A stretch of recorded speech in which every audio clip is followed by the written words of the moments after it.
Passo a palavra agora a Sua Excelência, Procurador-Geral da República, Dr. Augusto Brandão de Aras, para a sua sustentação.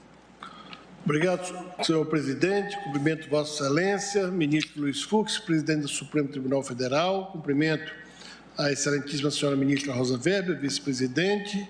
Cumprimento a senhora ministra Carmen Lúcia, relatora. Cumprimento os senhores ministros, o senhor ministro advogado da AGU, Bruno Bianco, os senhores advogados privados que estiveram na tribuna, e cumprimento a todas e a todos os brasileiros que nos acompanham nessa tarde.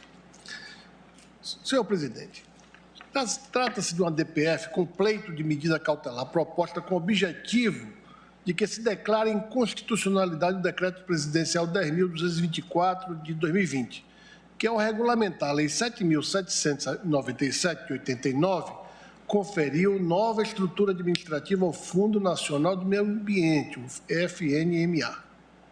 Sustenta o partido requerente que o decreto impugnado eliminou a participação de representantes da sociedade civil do Conselho Deliberativo do referido fundo e que, segundo alegado na exordial, violaria os preceitos fundamentais consubstanciados nos princípios da participação popular direta, na proibição do retrocesso institucional, no direito à igualdade e no direito à proteção do meio ambiente, além de ir em sentido contrário a diversos tratados internacionais de que o Brasil é signatário. Argumenta-se ainda que o decreto impugnado retirou da composição do Conselho Deliberativo do Fundo Nacional 5 representantes de ONGs ambientalistas regionais e que tal alteração, segundo o partido autor, alega, importaria em violação ao Pacto Federativo, pois afastaria dos entes descentralizados a possibilidade de participação em decisões estratégicas sobre a proteção do meio ambiente. O Fundo Nacional do Meio Ambiente, criado por lei, com o objetivo de desenvolver os projetos que visem o uso racional de recursos naturais, incluindo a manutenção, melhoria ou recuperação da qualidade ambiental, no sentido de elevar a qualidade de vida da população brasileira, foi criado com este objetivo. As modificações elencadas na peça exordial contra a respectiva subsistência se volta à alegação de inconstitucionalidade do ato normativo impugnado, dizem respeito à supressão de integrantes da sociedade civil na composição do Conselho Deliberativo, bem como de membros de organizações não governamentais ambientalistas, representantes de cada região geográfica do país. A Constituição estabelece competir privativamente ao Presidente da República exercer a direção superior da administração federal, cabendo-lhe dispor, mediante decreto, sobre sua organização e funcionamento. Essa prerrogativa foi conferida pelo Constituinte originário para que o Presidente da República, que é chefe do Poder Executivo, pudesse ter a liberdade de escolher, de acordo com seu juízo discricionário, em atendimento ao princípio da eficiência no exercício da função pública, dentro das balizas constitucionais e legais, estabelecendo a organização administrativa que melhor atenda ao interesse público, adequando ao seu plano de governo. O decreto questionado, de 2020, insere-se no contexto da reorganização administrativa e suas alterações, promovidas na composição do Conselho Deliberativo, situam-se dentro da margem de discricionariedade do chefe do Poder Executivo. A Constituição Federal não impõe modelo para sua conformação e a Lei 7.797 de 89, que criou o fundo, reconhece a atribuição da Presidência da República para a sua regulamentação. É o que se vê do artigo 6º, de forma que o ato normativo questionado não se apresenta data vênia, eivado de inconstitucionalidade. Convém ressaltar que os princípios constitucionais invocados, como todos os demais, são dotados de eficácia normativa, mas despidos à diferença do que sucede com as regras, de densidade normativa suficiente a estabelecer diretamente hipóteses normativas precisas.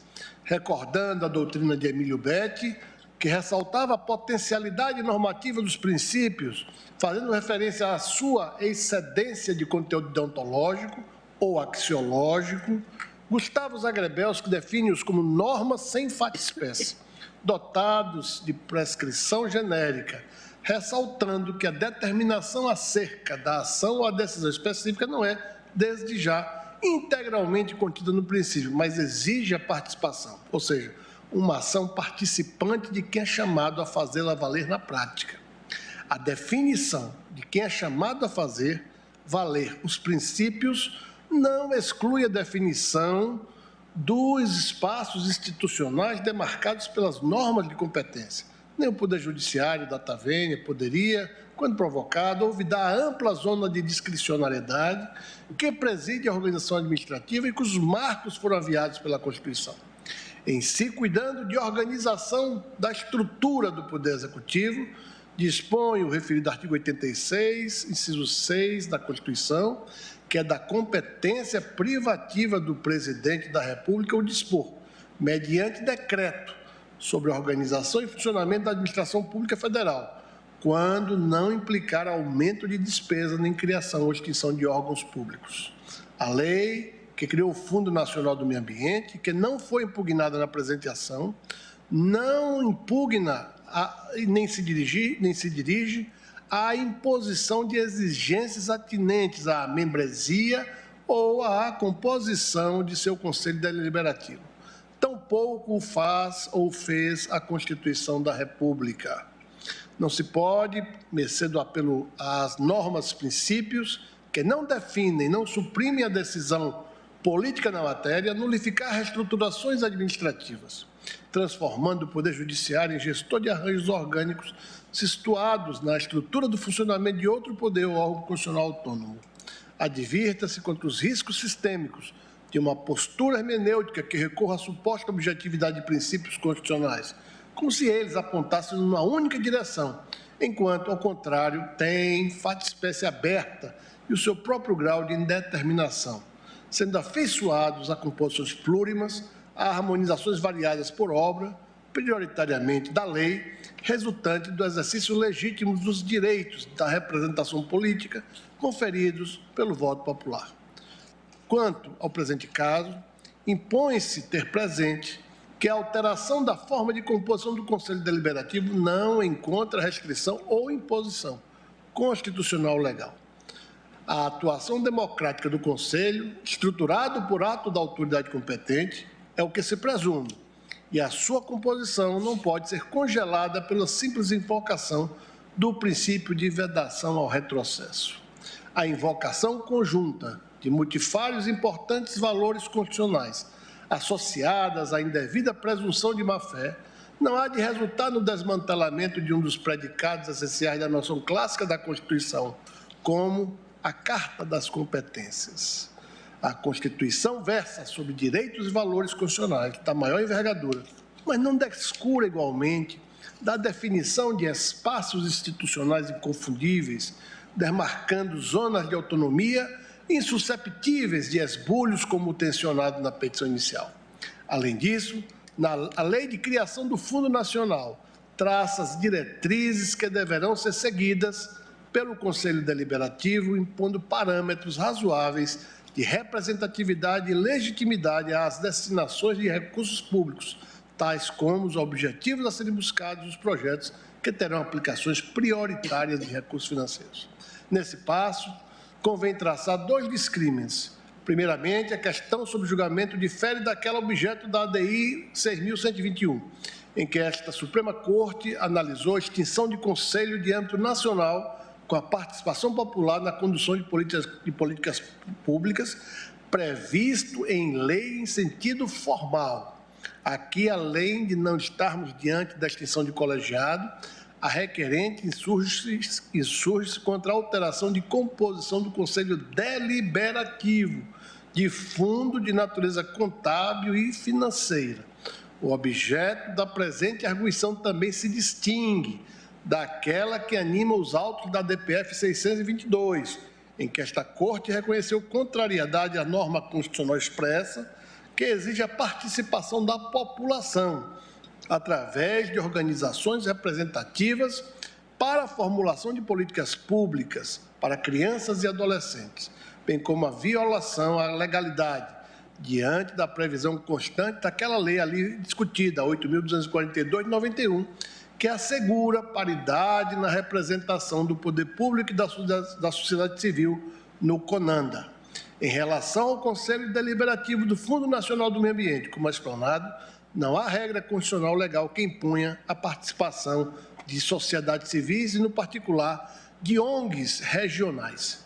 Também há de se ressaltar que, antes disso, sequer houve alegação ou mesmo a participação de entes federativos para que houvesse, com a retirada desses entes federativos, a violação ao Pacto Federativo. Não há de se levar em conta a data vênia a arguição de violação a esta cláusula pétrea. Também não há de se prosperar a alegação de que a alteração promovida pelo decreto impugnado ofenderia o Pacto Federativo em razão de terem sido retirados os 5 assentos, como dito agora. Eram pessoas jurídicas de direito privado que não compõem a estrutura orgânica de nenhum ente integrante da estrutura federativa brasileira. A nova composição não implica interferência na transferência de recursos do fundo, compostos de recursos da União, doações, rendimentos de patrimônio e outros destinados por lei. O Ministério Público, com seu dever de atuar contramajoritariamente, com base na Constituição e nas leis, nem por isso deixa de ser democrático. Tem, por definição constitucional, a função de alimentar, a função de promover não somente a justiça, mas de defender a democracia. Tudo isso no universo das competências estabelecidas na lei maior. E, por definição, compete-lhe a defesa, concomitantemente da ordem jurídica e do regime democrático, não podendo separar na sua atuação o que a Constituição uniu.